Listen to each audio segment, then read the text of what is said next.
look at that. Isn't that fabulous? This is Elephant Toothpaste. It is one of my most, oh, it just keeps going. It is one of my most favorite experiments.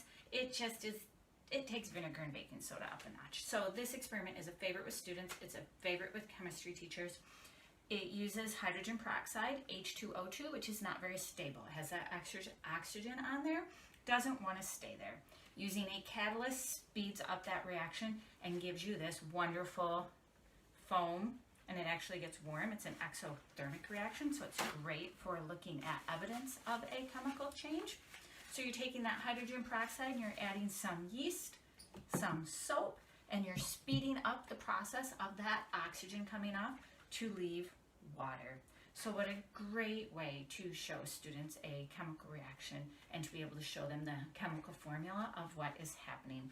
This experiment is fabulous, that I wanted to talk about it today in the terms of using a lab report, because I could stand up in front of my class and I could do this and I would get lots of oohs and ahs, and that would be fabulous, and we would talk about it, but it wouldn't be as meaningful. This experiment is fabulous for having a lab report, a lab journal, for them to write it up and to really take it up a notch so that they truly understand what is happening. So I'm going to give you some tips for that on how to make it a fun lab report and investigation, and it also makes a wonderful science fair project. So the first step you want to do is make sure that the activity you are planning with Elephant Toothpaste follows the scientific method. So you want to make sure they are writing a hypothesis that is going to give purpose to the activity. You want to make sure they are recording observations, that they have a data table and they have a graph, so that that way they understand what is happening and they are more part of the process. The second thing you want to do is make sure, look at all that foam, make sure you have a good change, a clear change in the experiment, your dependent variable. So supplies are relatively easy. I have several changes that I just love to do, and that first change is actually to change the concentration of the hydrogen peroxide. So here you'll see I have different concentrations. You buy them at the local salon supply store. They are listed as volume, so I have 20, 30, and 40 volume. So the 40 obviously has a higher concentration of hydrogen peroxide in it. That's going to make the reaction bigger because you're going to have more oxygen being released in the process. Makes a fabulous change. I love that one. The other change I like is change the temperature of the water. So you mix the yeast with water. That's what I poured in the beginning here. And the temperature really makes a difference, and it turns it into a biology experiment.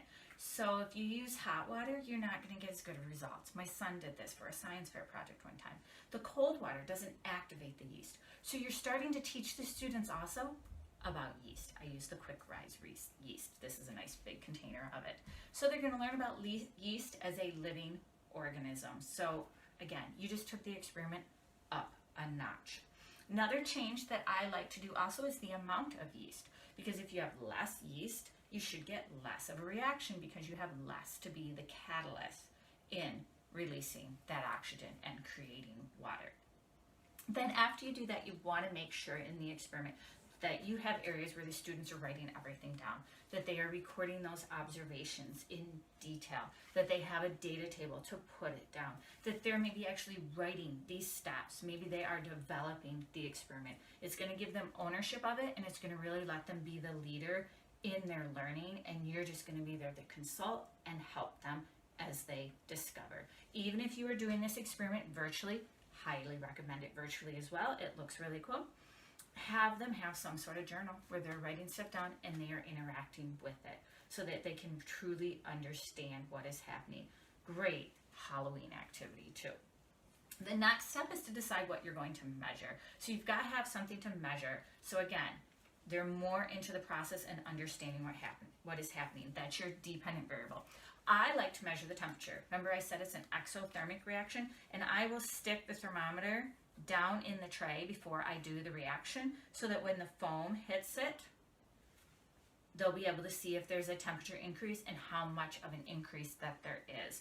So you can touch the foam. Typically I'm wearing gloves. With kids for safety, wear gloves in case some hydrogen peroxide does spill over, but at this point it's just a soapy water and foam mixed with yeast, so it will smell like you're baking bread in your room. I can even see here that the temperature has risen. So temperature, great one to measure. You can also measure the height of the foam.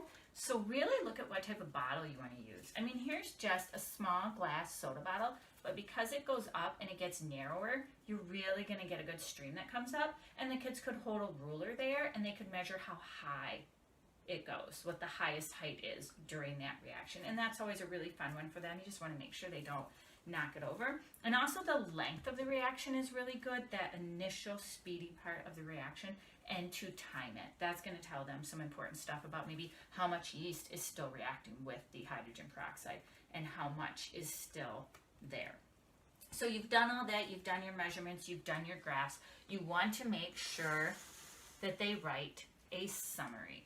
So a summary is going to be where they're really taking what they saw and they're saying what happened.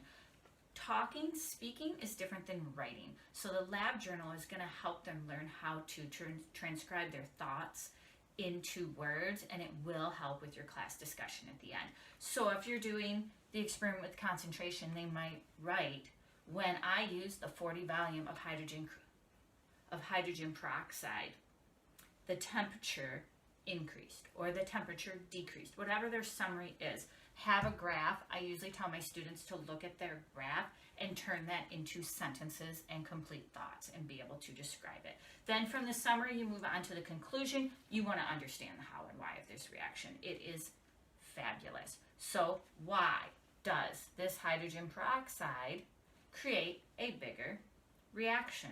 How does it? How is it being applied? For them to understand that there's more hydrogen peroxide in this bottle than there is in this dilution. They have more water in it. So to have them understand that, to have them understand the how and the why of what the yeast is doing. Make sure they're writing a conclusion and work together in groups on that and build your way up to them being able to do it on their own. And you will have, if you do this lab journal and you follow these steps, you will have a much more rewarding experience with your Elephant toothpaste. It'll take probably a couple days of class periods, but they will be so engaged and they will just be learning so much about it that can be used in other things. So if you're looking at this and saying, I don't quite have the time to write a whole experiment, I have done that for you. So go to Kimberly Scott Science on teacherspayteachers.com and you will find my complete Elephant toothpaste unit. It is fabulous, lots of fun. Again, great for Halloween.